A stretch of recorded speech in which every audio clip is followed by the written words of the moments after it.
pagi Jumaat yang dikatakan Sayyidul Ayyam, penghulu bagi segala hari. Dan kita sebagai hamba kena memperbanyakkan bersyukurnya kepada Allah Subhanahu wa taala kerana banyak nikmat yang diberikan oleh Allah. Yang besarnya ialah ni'matul iman wa ni'matul Islam. Alhamdulillah ala ni'matil iman wal Islam wa huma min a'zamin ni'am wa kafa bihima minan ni'mah. Kita bersyukur setiap paginya kepada Allah di atas nikmat iman dan nikmat Islam. Wa huma, dan dua nikmat ini juga wa huma min a'zamin ni'am, daripada sebesar-besar nikmat. Wa kafa bihima minan ni'mah, dan cukup bagi seorang tadi apabila dia setelah memiliki dua nikmat ini, iman yang sempurna, iman dia yang sahih, Islam dia yang sempurna. Wa huma min a'zamin ni'am wa kafa bihima minan ni'mah. Sebab itulah muslimin muslimat yang dikasihi oleh Allah Subhanahu wa taala, syukur ialah satu perkara yang mana Rasulullah sallallahu alaihi wasallam bersumpah, katanya siapa-siapa yang bersyukur ini kepada Allah ialah dia tu setengah daripada hamba-hamba yang beriman kepada Allah. Ada satu ketika lamma dakhala Rasulullah sallallahu alaihi wasallam ala al-ansar, pada satu kali tak kala Rasulullah sallallahu alaihi wasallam masuk di atas golongan Ansar, di kalangan sahabat. Sahabat dia ada dua golongan. Yang pertama dipanggilkan Ansar dan Muhajirin. Ansar ialah orang Madinah tempatan. Muhajirin ialah orang yang asalnya di Makkah, kemudian dia berhijrah kepada Madinatul Munawwarah. Rasulullah masuk di golongan Ansar. Faqala, maka bersabda ya Rasulullah sallallahu alaihi wasallam, Rasulullah berkata, macam mana? Amu'minuna antum, adakah kamu ni beriman? Adakah beriman tak oleh kamu? Semua ni kamu beriman tak kepada Allah? Nah, fasakatu, semua orang Ansar dia tak jawab, diam. Fasakatu, maka diamlah oleh mereka itu al-Ansar. Nak jawab takut tak kena, nak jawab takut salah, diam lebih baik. Kalau kita wasaduk wah-wah, wasaduk miskin, nah, kita diam lebih baik. Orang Ansar ni takut tak betul jawab dia, fasakatu, maka diam mereka itu Ansar. Qala Umar, berkata oleh Sayyidina Umar, tolong jawab lagi. Sayyidina Umar bin Khattab, qala Umar radhiyallahu anhu, na'am ya Rasulullah. Sayyidina Umar ni tolong jawab bagi kepada golongan Ansar. Berkata Sayyidina Umar, na'am ya Rasulullah, ya kami beriman. Nah, maka faqala, maka bersabda ya Rasulullah sallallahu alaihi wasallam, wa ma alamatu imanikum, dan apakah alamat iman kamu yang kamu kata kamu berimannya kepada Allah? Di manakah tanda-tandanya? Di manakah alamat-alamat yang menunjuk kata kamu ni beriman, kata Nabi. Barulah Ansar menjawab, faqalu, maka berkatalah oleh mereka itu Ansar, nashkuru ala ar-rakha, kami bersyukur kepada Allah di atas ala ar-rakha, di atas kemudahan, di atas segala nikmat yang diberikan oleh Allah Subhanahu wa taala, kesenangan yang diberikan oleh Allah, kami bersyukur. Wa nasbiru 'alal bala, dan kami sabar di atas bala, di atas segala perkara yang menyusahkan kami sabar. Wa narda bil qada, dan kami redha dengan apa yang ditakdirkan oleh Allah. Kami redha dengan apa yang ditakdirkan oleh Allah. Maka orang Ansar dia jawab tiga ni. Yang pertama, kami bersyukur. Yang kedua, kami hidup di atas dunia ni kami bersabar. Yang ketiganya, kami redha apa saja yang ditakdirkan oleh Allah. Maka berkata Rasulullah sallallahu alaihi wasallam, nah, mu'minuna. Di sini kalau kita mengaji dalam ilmu nahwu, dia sebut khabar. Mubtada dia tak sebut. Rasulullah kata mu'minuna, beriman kamu. Itu dia. Nah, apa pengertian kitanya apabila disebutkan khabar saja, tak sebutkan mubtada, tapi kita hendak takdirlah hum, bermula mereka itu al-ansar tadi itu mukminun, beriman mereka itu. Dan di situ beri faham katanya orang yang ada 3 perkara ni, ini betul-betulnya orang ni beriman kepada Allah. Dan Nabi bersumpah, Rasulullah bersumpah lepas pada mukminuna wa rabbil Ka'bah, demi Tuhan bagi Kaabah. Maknanya orang yang ada 3 ni bersyukurnya kepada Allah. Nah, nasbiru, sabar, kami sabar di atas bala, narda bil qada. Mudah sebut di lidah ni, tapi payah kita nak laksanakan. Semasa tak kena apa, tak apa boleh sabar. Kita sabar. Apabila Allah Taala uji sikit, tak ada takbiratul ula. Nah, apabila Allah Taala uji sikit, tak ada kita nak ibadahnya kepada Allah Subhanahu wa taala. Nah, apabila Allah Taala uji sikitnya, Allah Taala kurang bagi rezeki pada kita kerja sibuk dengan dunia sehingga kita tinggalkan sembahyang berjamaah. Padahalnya Allah Subhanahu wa taala berfirman dalam hadis qudsi, ya bani Adam, hei anak Adam, ana razzaq, aku ni yang bagi rezeki. Kamu tu yang terima rezeki ya. Nah, aku yang bagi rezeki dan kamu yang terima rezeki, kata Allah dalam hadis qudsinya. Nah, sebab tu kata Allah Subhanahu wa taala, maka janganlah kamu tinggalkan akan taat kepada aku bisababir rizqi. Nah, fala tatruki taati bisababir rizqi. Maka jangan kamu tinggalkan akan taat kepada aku ni dengan sebab rezeki yang kamu cari ni. Nah, jangan tinggalkan akan taat kepada aku dengan kamu dak kalukkan, dengan kamu dak sibuk dengan rezeki. Sebab apa? Sebab aku yang bagi rezeki, kata Allah. Fa innaka tarakta, dan bahwasanya aku tinggalkan taati, kalau kamu tinggal taat pada aku bisababir rizqi, kamu tinggal juga. Sanggup tinggalkan perintah Allah untuk nak kerjakan rezeki ni, faqad aujabtu uqubati, sesungguhnya aku wajibkan azab aku di atas engkau. Allah dah. Ni Allah Taala dah bagi peringat pada kita. Bermaknanya kita nak dakwah di akhirat tak boleh dah, sebab Allah Taala bagi tahu dah kepada kita. Sebab tu muslimin muslimat yang dikasihi oleh Allah Subhanahu wa taala, sama-sama kita menjadikan hamba yang benar-benar bersyukur kepada Allah. Orang bersyukur ni pun tak sama. Kadang-kadang dia boleh syukurnya sekiranya di lisan saja, tapi apa yang dia syukur tidak jeliranya dalam hatinya. Nampak? Syukur tapi tak berseru nikmat syukur tu dalam hati dia. Ini mengikut martabat hamba. Sekadar mana hati dia penuh dengan nur, sebanyak mana hati dia suci, maka sebanyak itulah kelazatan bersyukurnya kepada Allah. Dia ada lazat, ada nikmat dalam syukur ni. Yang mana Allah Ta'ala nak bagi kepada hamba-hamba, yang mana hati dia bersih dengan Allah. Apabila dia bersyukur ni, jiliranya syukur jadi kepada Allah. Tadi ya. Baik. Qala musannif rahimahullah, fa fiha yahsulu lahu al-khulwatu ma'ahu wal infiradu bihi wal mujalasatu lahu wal inqita'u ilayhi wa fiha turfa'u an qulubihim al-hujub wal astar wa tajalla fiha haqa'iqul asrar wa tashruku fiha al-anwar fiha takunu al-munajatu wal musafatu wa hiya silatun bainal abdi wa bain rabbih azza wa jalla.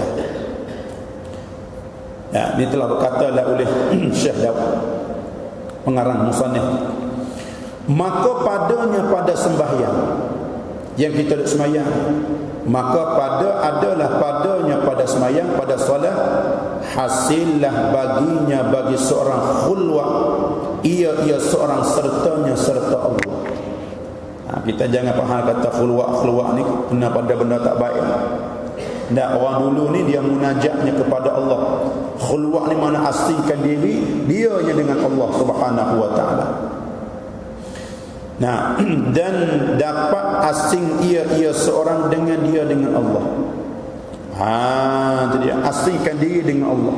Sebab tu masalah uzlah, masalah kita duduk asingkan diri ni, dan kita duduk asingkan diri daripada makhluk ni, itu satu perkara yang baik kata Imam Ghazali.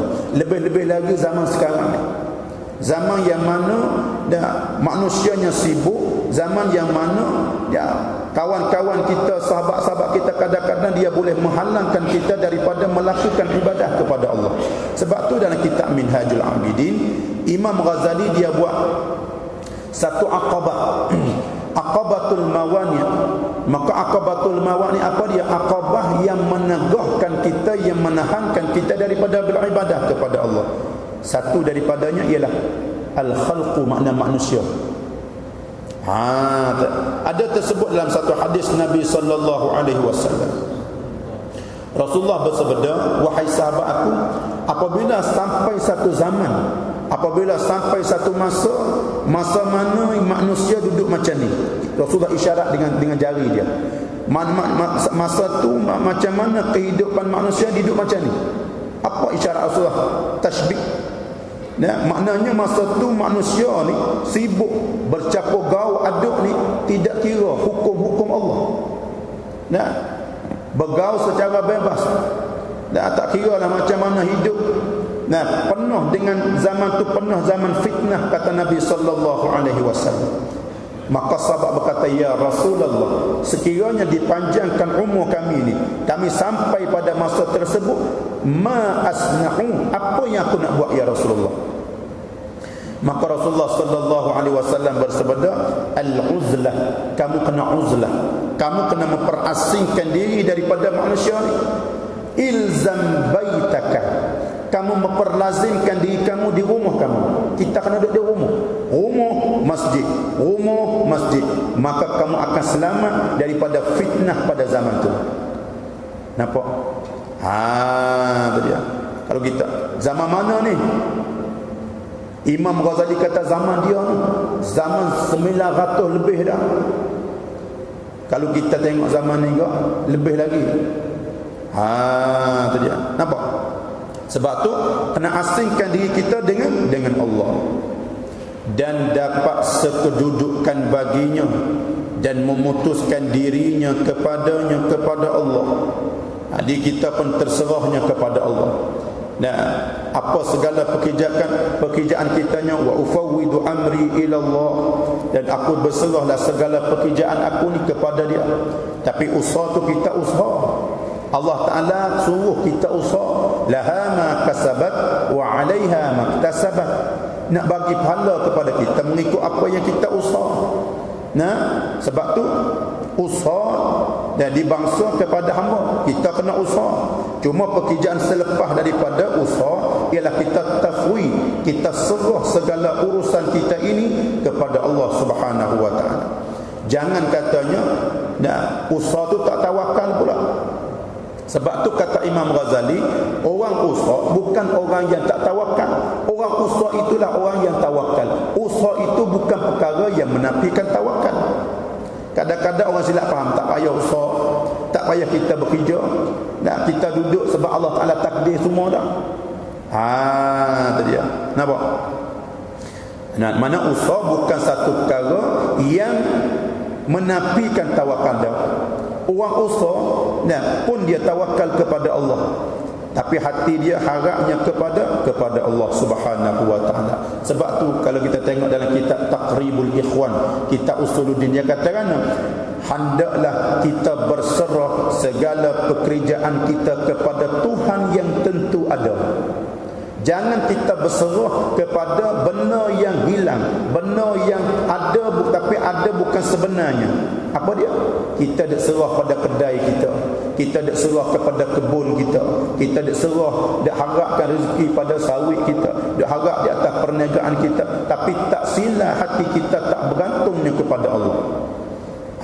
Itu makna kita berharap kepada yang ada, tapi yang ada bukan yang ada sebenarnya. Ada tapi akan binasa.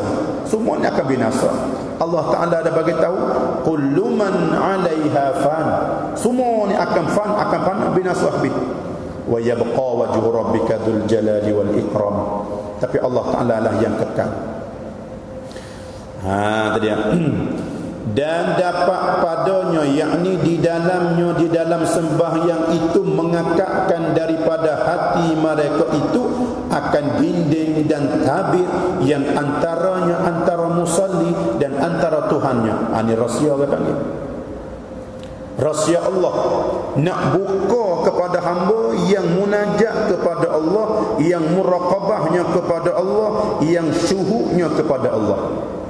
Semua ni dia cakap ni, dia bukan duk makam kita ni. Syekh Dak masa ni kata ulamanya, dia sedang duk mengarangkan kitab Munjiatul Musalli dalam keadaan makam dia qana'um billah. Dia qana dengan Allah. Dia tak nampak dah dia ni, yang nampaknya Allah. Duk karang ni pun bukan dia, yang duk berjalan tu bukan dia, yang duk bercakap tu bukan dia, ialah Allah. Itu panggil makam qana'um billah. Qana dengan Allah. Dia tak nampak dia. Benda ni bukan kita usah dah ni. Allah Ta'ala akan bagi perasaan hamba, ya, bagi seorang hamba yang benar-benar hati dia nya suci, bersih, nur penuh dalam hati dia, akan marilah rahsia ni. Tadi. Sebab tu ada satu hadis, kalau kita tengok adalah hadis Arba'in bagi Imam An-Nawawi pun ada hadis tu. Yang mana Jibril tu tanya, apakah Islam? Apakah iman? Apakah Islam? Apakah ihsan? Maka sampai daripada ihsan, Rasulullah sallallahu alaihi wasallam menjawab, "U'budaka annaka tarah, fa in lam takun tarah fa innahu yarak." Kamu ibadat akan Allah seseolah kamu nampakkan Allah. Tarah. Apa makam sini? Ini syuhud orang panggil. Syuhud dengan Allah. Makam syuhud lebih. Tadi dia. Orang yang syuhud kepada Allah di mana-mana pun dia tak buat maksiat ni. Sebab apa? Sebab setiap masa dia ada syuhudnya kepada Allah. Apa makna syuhud ni? Asal maknanya musyahadah, makna nampak dengan mata kepala ni, apa ni asal makna dia. Tapi maksud pada syuhud di sini ialah nampak dengan mata hati kita. Lama kata Allah Ta'ala berjirim, Allah Ta'ala berjisim, dah nampak Allah. Tu kena cakap bab lain tu. Ya bab hakikat tu lain, bab usul tu dia di mana kata taraf dia tak sama. Bukan maksud kata Nabi katanya kamu seolah kamu nampak Allah. Benda yang boleh nampak ni benda yang berjirim, benda yang jisim tu bukan maksud gitu. Mana hakikat syuhud dia dengan Allah, tingginya makam dia ni, seolah dia nampak Allah. Fa in lam takun tara, kalau kita tak sampai kepada makam syuhudnya kepada Allah, kata nabinya, fa innahu yara, sesungguhnya kamu ingatlah Allah Ta'ala ada tengok kamu. Kita tangga ni pun tak apa dah. Duk makam muraqabah. Kita ingat Allah Ta'ala ada tengok kita, panggil muraqabah. Duk muraqabah dengan Allah. Kita ibadat ni, elok ibadat kita ni, sempurna ibadat kita ni, kita buat dengan elok ni. Buat elok kerana siapa? Kerana Allah. Kerana Allah Ta'ala sedang duk memandangkan kepada kita. Kita nak sampai kepada muraqabah pun tak sampai. Allahu Akbar. Lepas subuh ni ada banyak hal ni, nak pergi di pasar tu, pasar pagi, nak beli kuih lah, macam-macam ada ingat ni. Macam mana kita nak muraqabahnya dengan Allah? Tapi tak apa, istiqamah. Kita istiqamah buat ibadat kepada Allah. Kita berdoa mintanya kepada Allah supaya kita akan sampai kepada satu makam yang lebih, satu makam yang tinggi, makam yang dapat mardatillah. Kita jangan putus asa, tak boleh putus. Cuma kita buat dengan hati kita, kena terbiahkan hati kita ni. Apabila duk lalai kepada benda, ingat benda tu, ingat benda ni, kita tarik semula, kata aku duk setengah duk semayang, duk munajat, duk muraqabah dengan Allah ni, duk ibadat di hadapan Allah Subhanahu wa taala. Nah. Apabila di sini ni dan apa ni, Allah Taala akan buka dinding dan tabir antaranya, antara hamba yang sembahyang dan antara Tuhannya. Ini bagai-bagai rahsia yang Tuhan bagi ni. Tadi di sini akan timbulnya ikhlas, sebenar-benar ikhlas. Ikhlas tu pun tak boleh nak cerita dah. Jibril tanya, ya Allah, apa mana ikhlas? Cuba kita kata ikhlas. Sebab tu kita semayang kan, usalli, kita kata usalli tu. Ana usalli fardhu subhi rak'atain ma'muman lillah tu dia sunat ya. Supaya apa? Supaya nak masukkan dalam hati kita ni kerana Allah. Tu bukan ikhlas yang sebenar-benar ikhlas lagi. Bukan kata ibadat ni ikhlas di mulut, bukan. Kita baca Quran ni tahu, baca kawai ikhlas. Saya ikhlas ni. Kita sedekah ikhlas ni, saya ikhlas ni. Ikhlas bukan hanya di mulut. Kadang-kadang sambil-sambil ikhlas tu hati kita rusak apa dah. Kita tak ikhlas lillahi ta'ala, kerana Allah, tapi hati tu mari perkara lain. Ada juga. Sebab tu Jibril tanya, ya Allah, apakah ikhlas ni? Allah Subhanahu wa taala nya ikhlas ialah sirrun min asrari auda'tuhu fi qalbi man ahbabtuhu. Satu rahsia aku, satu rahsia daripada beberapa rahsia, auda'tuhu, yang aku taruh, aku simpankan rahsia ini fi qalbi man, di dalam hati bagi mereka yang mana aku kasih kepada dia. Allah. Auda'tuhu fi qalbi man ahbabtuhu. Aku taruhkan akan rahsia ini di dalam hati bagi mereka yang aku kasih, yang aku buat baiknya kepada mereka. Itu dia. Mana hamba mana yang Allah Ta'ala buat baik, hamba mana yang Allah Ta'ala kasihnya, hamba yang sentiasa duk syuhudnya kepada dia, hamba yang sentiasa muraqabahnya kepada dia, hamba yang sentiasa munajatnya kepada dia. Kalau hamba lalai ke, macam mana Tuhan nak kasih? Macam mana Tuhan nak bagi rahsia ni? Macam mana ibadat dan nak timbulkan ikhlas? Itu dia. Nyatalah padanya, di dalamnya, pada tu dengan mana dalam. Orang panggil pada, dia terjemah pada fi zarfiyah. Nah. Nyatalah padanya, jadi di dalamnya, dalam sembahyang itu segala haqaiq, segala hakikat dan asrar dan rahsia-rahsia Allah ni. Kadang-kadang orang dia sembahyang ni sedap, serenok, lepas bagi salam, assalamualaikum warahmatullahi, assalamualaikum warahmatullahi, takbir pula, Allahu akbar. Sebab apa sedap tu? Lepas bagi salam dia takbir, lepas bagi salam dia takbir, lepas bagi salam dia takbir. Sebab apa? Tak rasa letih ke? Kita nak habis 2 rakaat subuh ni ke Allah, kalau imam baca panjang sikit ke, gelisah dah. Tapi kenapakah para sahabat, para tabi'in, para waliullah lepas daripada salam takbir, lepas pada salam takbir? Kerana ada rahsia tadi lah. Boleh kita sanggup bangun untuk muraqabah, untuk syuhudnya dengan Allah. Sebab apa? Di dalam hati dia tak ada. Hati dia ni bukan tidur dah. Hati dia ni tak tidur, hati dia hidupnya dengan Allah. Nampak tak? Kita bubuh misal muda-muda lah. Kalau orang muda kat dia suka bola ni, bola pukul 3 pun dia bangun, pukul 2 pun dia bangun, dan pukul 4 pukul 3 pun boleh bangun ni. Bola masuk pukul 3, bukan dia bangun pukul 3, mesti dia kena bangun pukul 2.30. Buat persiapan dulu. Bangun mandi dah, dah baca kopi dah, bagi kau sikit takut mengantuk. Apabila dia minum siap dah, paling pukul 3 dia tengok, orang panggil dia syuhudnya. Syuhud dengan bola tu.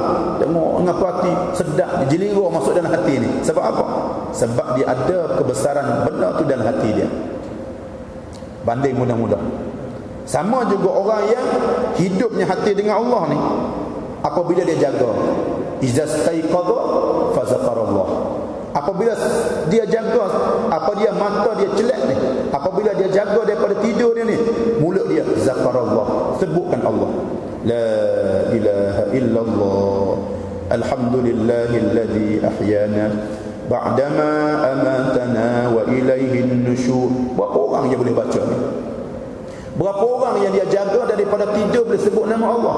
Berapa orang yang dia jaga daripada tidur dia baca doa bangun tidur ni? Padahalnya kalau kita duduk semasa segar ni tak apa nak. Boleh kita baca, nak baca berapa kali alhamdulillahilladzi ahyana ba'dama amatana wa ilaihin nusyur. Tapi sewaktu jaga pada tidur ni, Allah sangat sukar, sangat susah nak sebut pendek ya, kita dah ingat. Tapi kenapa kadang-kadang tak boleh sebut?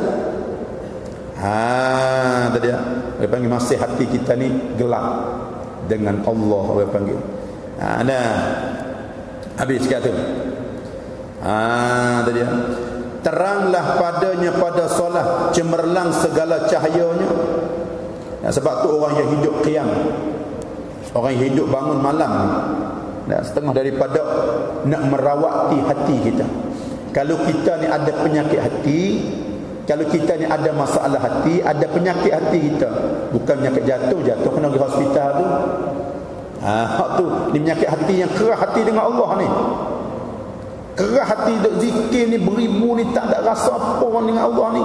Duk zikir ribu dengan orang azan Allahu akbar Allah, tak ada mari tersangkut dalam hati ni. Itu penyakit hati kita. Dengar kita duk baca Quran ni, duk baca Quran satu surah Yasin tu berapa ribu kali habis dah, tapi tak tersan hati kita ni. Mana ada penyakit hati kita. Sebab tu kata Ibrahim Al-Khawas, dia kata dawaul qalbi khamsatu asya. Ubat hati ni ada 5 perkara. Untuk nak merawat hati kita, untuk nak sembuhkan penyakit dalam hati kita ni 5 perkara. Yang pertama, tilawatul Quran bitadabburi. Kita bacakan Quran dengan tadabbur. Tadabbur ni banyaklah ulama dia tafsirnya. Kalau orang yang gerti makna tak apa. Orang yang gerti makna dia tadabburkan makna dia. Yang tadabburkan akan apa? Akan tentang makna maksud ayat-ayat ni. Bismillahirrahmanirrahim. Alhamdulillahi rabbil alamin. Dia boleh tadabbur makna bismillah. Dia tadabburkan akan apa? Akan makna alhamdulillah. Kalau kita orang tak gerti makna ni macam mana kata ulama'nya? Ialah kita tadabbur, ialah bacaan kita, makhraj kita, tajwid kita. Bacalah tartil, jangan kita baca laju sangat. Kita baca lambat ni, itu satu perkara yang nak kesankan hati kita. Kalau kita baca Bismillahirrahmanirrahim, Yasin wal Qur'anil Hakim, innaka laminal mursalin ala siratin mustaqim, tanzilal azizir rahim. Cepat, tak kesan hati. Tapi apabila kita baca dengan tartil, Bismillahirrahmanirrahim, Yasin wal Qur'anil Hakim, lama-lama dia akan jeliga dalam hati kita ni. Lama-lama kita tak baca walaupun kita tak reti makna dia, maka nur Quran tu akan jeliga masuk dalam hati ni. Nur Quran tu tak ada lebih. Sayyidina Umar bin Khattab, hidayah dia masuk dalam hati dengan nur Quran. Nak pergi bunuh Rasulullah. Tapi apabila dia balik di rumah dia, adik dia sedang duk baca Quran ni, dia masuk dah nur tu dalam hati dia. Akhirnya dengan sebab tu juga dia dapat memelukkan Islam. Itu yang pertama. Yang keduanya, khala'ul batni. Perut kita ni kena kosong lah sikit. Ni payah juga ni. Kedai kopi sama dengan waktu semayang 5 kali juga sehari semalam. Macam mana masa nak kosong sikit perut kita ni? Semayang 5 waktu, kedai kopi pun 5 waktu. Padahal ubat penyakit hatinya yang keduanya khala'ul batni. Makan dia kena makan. Sebab tu kalau kita tengok dan Sayyidina Umar bin Khattab, dia makan sehari semalam tu banyak mana? Setengah cupok daripada syair, daripada gandum. Setengah cupok sehari semalam. Ini pertengahan, makan yang pertengahan. Tadi. Habis. Yang ketiganya, ubat bagi hati ni ialah qiyamul lail. Qiyamul lail, bangun pada waktu malam. Ni pun susah juga, berat ni. Sebut senang tapi nak bangun tu Allah cukup susah. Sebab apa? Sebab kita ni diikat, ditambaklah oleh syaitan apabila kita masuk pada tempat hamparan tidur kita. Semacam mana tersebut dalam hadis, apabila kita masuk pada tempat hamparan tidur kita ni, maka diikatkan 3 ikatan kita ni. Apabila dia jaga daripada tidur, dia sebut nama Allah, akan terhurai satu ikatan. Dia bangun, dia ambil wudu, akan hurai satu ikatan. Maka dia disemayang, maka terhurailah 3 ikatan. Apa nak jadi pada orang ni? Apabila dia merdeka daripada ikatan syaitan pada waktu pagi ni, Allah Ta'ala akan bagi rahmat kepada dia. Hidup dia ada ketenangan dalam jiwa dia. Kalau orang yang tak merdeka daripada tambatan ikatan syaitan semalam ni, dia bangun tidur, dia buat kerja pun rasa tak kena, mari gelisah dalam hati dia, buat benda tu tak kena, buat benda ni, mari duk mengah, mari duk marah, timbul sifat marah, macam-macam dia akan jadi. Itu dia. Dan adalah padanya pada salah ni munajat. Daripada semayang ni kita boleh munajat hamba dengan Tuhannya. Dan munajat. Itu dia. Nah, orang yang munajat kepada Allah. Sebab tu rahsia yang Allah Ta'ala bagi ni, kadang-kadang dia ada berdoa pada waktu malam ni ke Allah, dia serentak. Allah Ta'ala ni amat suka hamba yang dia berulang-ulang minta kepada dia. Dia tak sama dengan makhluk. Kalau kita ni pergi minta barang pada orang ni, sekali minta, dua dia ulang-ulang tu, lama-lama tuan dia marah. Nah, anak minta duit pada ayah ni, dia minta selalu duit tak berhenti-berhenti ni. Bisinglah budak ni. Dia kata Allah Ta'ala ada sebanyak mana kita dia ulang, ya Allah, ya Allah, ampunlah dosa aku ni, ya Allah, ampunlah dosa kami ni, ya Allah, ampunlah, duk minta ni. Tu dia. Nah, sebab tu orang panggil dalam doa sunat kita itna. Itna ni apa dia? Nak mempanjangkan kalam. Memanjangkan cakapan kita dengan Allah. Padahal Allah Ta'ala tahu dah. Nah, maksud kita minta tak apa dia, tapi tahu dah. Cuma kita sunat itna, memanjangkan kalam kita, permintaan kita dengan Allah. Itu dia. Dan jernih hatinya, hati seorang, dan sirnya dengan Allah sewaktu semayang. Dan ialah perhubungan antara hamba dan Tuhannya Azza wa Jalla. Semayang ni orang panggil tali perhubungan kita dengan Allah. Silatun bainal abdi wa baina rabbih. Perantaraan, hubung tali. Itu dia. Nampak? Munajat ni, kalau kita tengok perkataan bagi Ibnu Battal, dia kata munajat mana? Munajatul musalli rabbahu ibaratun an ihdaril qalbi wal khushu'i fi salati. Itu mana munajat, kata Ibnu Battal. Dia kata munajat, makna munajat seorang musalli kepada Tuhan itu ialah ibarat daripada hadirkan hati kita ni dan khusyuk di dalam sembahyang kita. Itu makna munajat. Itu dia. Nah, habis. Tapi kalau kita tengok, ada satu perkataan seorang arif billah. Daripada seorang al-arif billah, syartun man yunaji rabbah an yushahidahu wa mata tahaddatha fi salatihi ma'a ghairillah fama huwa al-musalli alladhi yunaji rabbah wa yushahidu. Mana kata dia, syarat mereka yang bermunajatkan Tuhan ni ialah musyahadahkan akan Tuhannya. Ini bagi makan syuhud sana ni.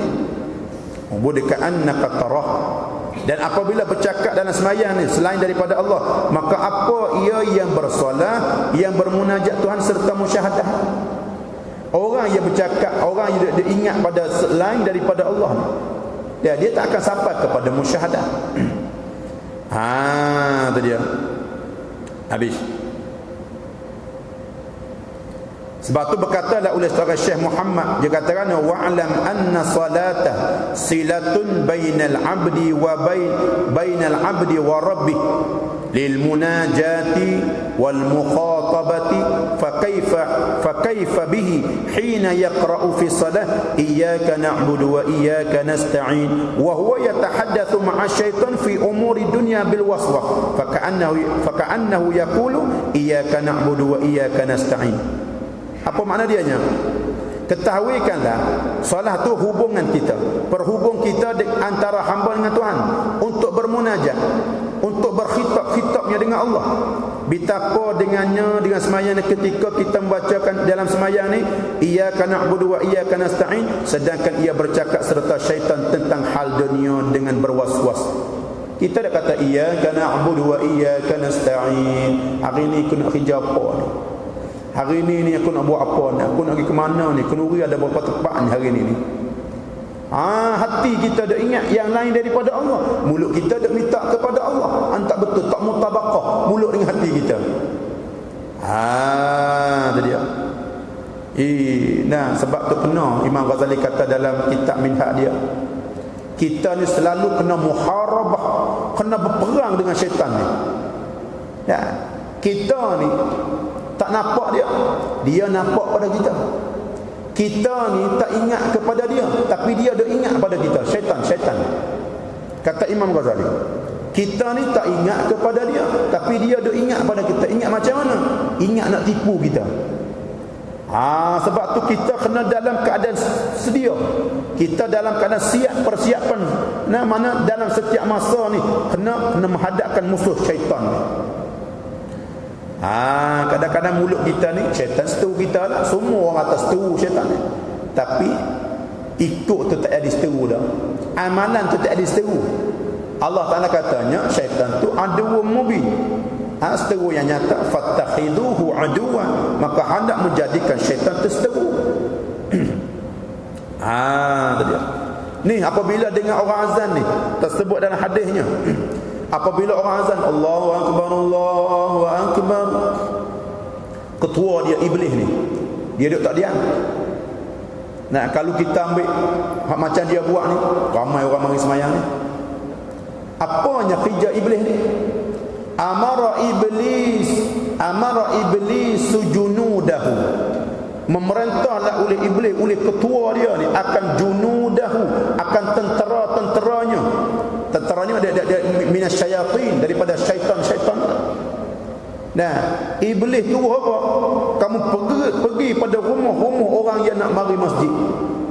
Dia tahu orang nak mari masjid. Apabila orang beriman ni, kita ni apabila dengar Allahu akbar Allahu akbar, kita mari orang azan dah. Nak apa? Nak buat persiapan untuk nak hadir berjamaah. Tak gitu. Tapi iblis ni amara iblis junudahu, merintahlah oleh iblis akan tenteranya kepada rumah orang yang nak mari kepada masjid. Tu dia. Bahawa kita nak keluar pada rumah, dia pun sampai tentera dia. Mari dia masuk dalam otak kita macam-macam fikiran. Mari dia masuk dalam hati kita. Ada lagi benda yang tak siap, benda tak siap lagi kita buat dulu, lama lagi nak komat. Dia mari. Kalau kita buat benda ni dulu, ataupun kita minum dulu, ataupun kita makan dulu, dan dalam rakaat yang kedua pun dah masbuk pun tak apa, dapat pahala jamaah. Tu dia ada masuk dalam hati kita dah tu. Akhirnya dia nak menghalangkan kita daripada beribadah. Kalau orang ni Allah Ta'ala jaga dia, mari juga walaupun dalam hati dia ingat macam-macam, benda tu tak buat lagi, benda ni tak buat lagi, dia mari juga sembahyang berjamaah, maka dia ikut kita mari ni. Dia ikut kita mari. Apabila kita masuk sembahyang, dia duduk main hati kita pula, uzkur kaza wa kaza wa kaza, ingatlah pada benda tu, ingat pada benda ni. Makna sembahyang kita pun tak sempurna juga. Allah, dia ni ustaz sepatu ni. Kalau kita ustaz macam tu juga, pernah. Apabila sebelum pada orang azan 10 minit, hantarlah tentera-tenteranya pergi pada rumah-rumah ni. 10 minit ada tuan-tuan nak mari nak azan ni, insya-Allah sembahyang berjamaah 27 dapat. Ramai rasa. Dah gitu. Kita jadi sembahyang subuh semacam mana sembahyang Jumaat. Allah hebat. Macam mana rahmat Allah nak turun ni. Sekarang ni kita ibarat mudah-mudah orang tarik rahmat ni sikit. Orang duk tarik bala ni banyak. Nah, hujan lebat, orang 1000 orang, orang pegang payung satu payung. Nah, apabila payung tu satu, semua basah. Orang pegang payung tu mau basah juga. Sebab apa? Payung satu. Orang yang orang duk tarik rahmat tu, duk menahankan bala tu sikit. Orang duk tarik bala tu ramai. Tu dia. Sebab itulah akhir dunia tu macam tu. Ada satu lagi Imam Ghazali kata, zaman tu ni, zaman mana manusia duduk macam ni? Dia kata zaman tu ialah zaman yang mana manusia tak ikutkan ilmu, ilmu ikut hawa nafsunya. Nampak zahir ni. Kadang-kadang orang ni orang mengaji ni, tapi kenapa boleh perbuatan amal dia macam ni? Apakah akidah dia macam ni? Macam mana perniagaan dia macam ni? Macam mana muamalah dia macam ni? Orang mengaji, orang tahu hukum, tapi sampai zaman tu kata Nabi, dan orang yang ada ilmu mengikutkan nafsu dia, tak kira ada ilmu tak di belakang. Wal-iyyazubillah. Kita nampak akhir zaman dah nampak sikit-sikit dah. Dia nampak ilmu ada, tapi ilmu di belakang, hawa nafsunya di hadapan. Rusaklah kita. Tadi dia. Kata Muhammad bin Ali Tirmizi radhiyallahu anhu, bermula sembahyang itu imaduddin. Ada hadis dia. Nah, Rasulullah sallallahu alaihi wasallam bersabda, as-salatu imaduddin, faman tarakaha faqad hadamaddin. Sembahyang itu ialah tiang agama. Sesiapa yang meninggalkan akan dia, sesungguhnya ia meruntuhkan agama. Meruntuhkan agama. Faqad hadamaddin. Hari ni kita sangat, apabila orang runtuh agama kita ni, kita bangkit semangat, tapi kita dak runtuh sendiri ni tak sedar. Ramai mana orang dak runtuh agama sendiri. Orang yang tak sembahyang tu dak runtuh agama tu. Itu dia. Baik. Dan ialah yang pertama yang difardukan dia, akan sembahyang ni oleh Allah Ta'ala atas segala muslimin, itu ialah sembahyang. Sembahyang ni ialah perintah yang pertama yang difardukan oleh Allah Subhanahu Wa Ta'ala kepada hamba. Itu dia. Sebelum daripada Rasulullah hijrah kepada Madinah setahun, sebelum daripada Rasulullah hijrah kepada Madinah setahun, Allah Ta'ala perintahkan sembahyang. Masa ni hijrah tak ada lagi lah. Ni kita tahun baru ma'al hijrah ni, sibuk dengan ma'al hijrah ni. Tapi kita nak reti apa mana hijrah Rasulullah sallallahu alaihi wasallam. Sebab apakah digunakan takwim Islam tu hijrah?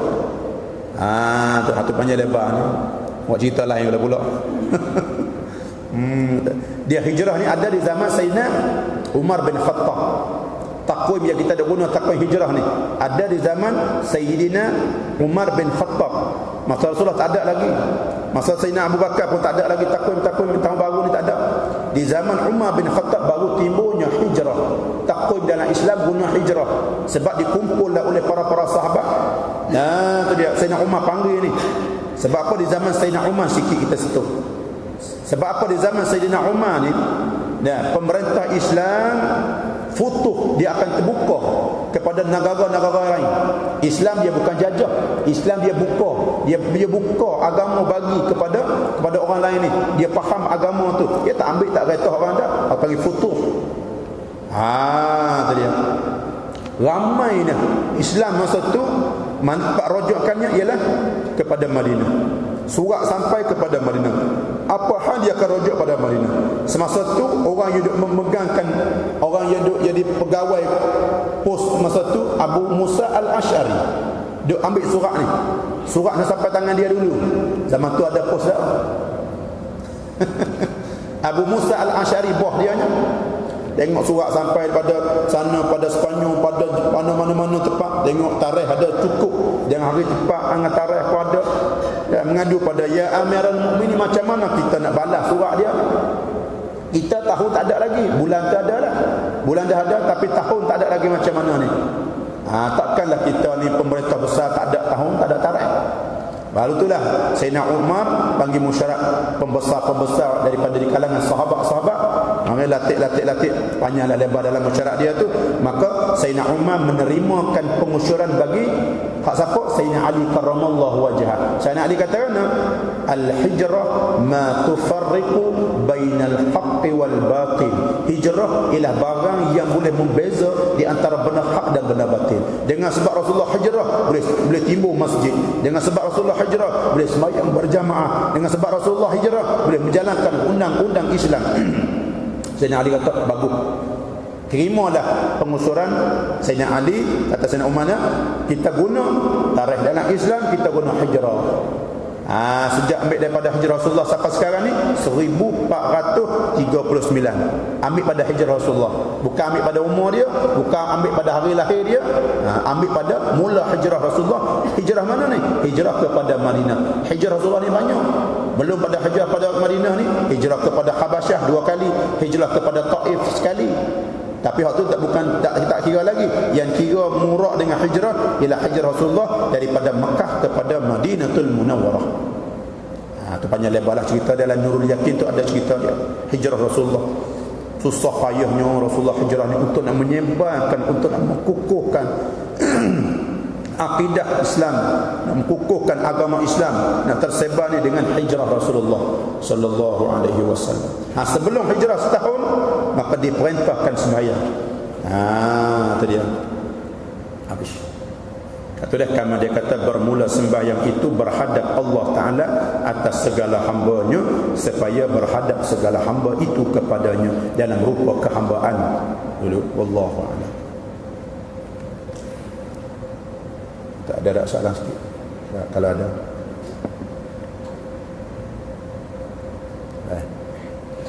A'udzubillahi minasyaitonir rajim. Bismillahirrahmanirrahim. Alhamdulillahirabbil alamin. Allahumma shalli ala sayyidina Muhammad. Allahumma rzuqna 'uluman nafi'ah wa rizqan thayyiban wa